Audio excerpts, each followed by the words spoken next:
je pose le doigt sur cette bouteille de champagne parce que pour nous ça a été un véritable coup de cœur. Son rapport qualité-prix est exceptionnel. Je vais vous expliquer pourquoi. Alors dans un premier temps, il a été sélectionné dans le guide Hachette 2011 et ça on en est ravis parce qu'on a trouvé ça vraiment exceptionnel. La situation, c'est la vallée de la Marne et la montagne de Reims. La composition, l'encépagement, c'est plutôt dominante Pinot Meunier, 70%, 20% de Chardonnay et 10% de Pinot Noir. Alors la famille Follet travaille vraiment bien parce que si vous voulez, dans la composition de cette bouteille, c'est non millésimé, hein, vous avez donc un assemblage de plusieurs millésimes, mais 30% des vins de réserve qui sont sélectionnés pour la composition de cette cuvée passent en fût, hein, sont vinifiés en fût, donc ça apporte une notion qualitative supplémentaire de structure, d'élevage et de gras, et ça on aime bien. Parce que bon, le Pinot Meunier a la réputation d'être plutôt fruité, plutôt délicat. Et c'est vrai que là, on est dans une notion vraiment de fruits, de délicatesse.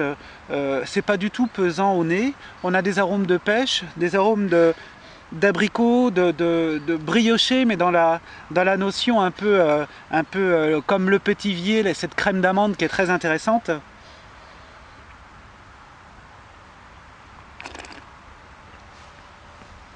En bouche, on mesure bien la recette, l'assemblage. C'est vrai que le Pinot Meunier apporte beaucoup de fruits, beaucoup de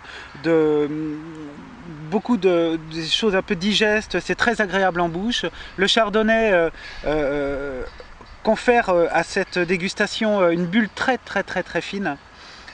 Ça, c'est un gage de qualité pour un champagne. Plus la bulle est fine, plus la bulle est agréable sur le palais, plus le champagne est de belle facture. Il n'y a rien de plus désagréable qu'un champagne avec une bulle agressive qui vous attaque le palais. Là, on est complètement dans quelque chose de très fin, très délicat, très racé. Et cette touche de Pinot Noir, 10%, qui apporte de la structure, du caractère. C'est un champagne d'apéritif.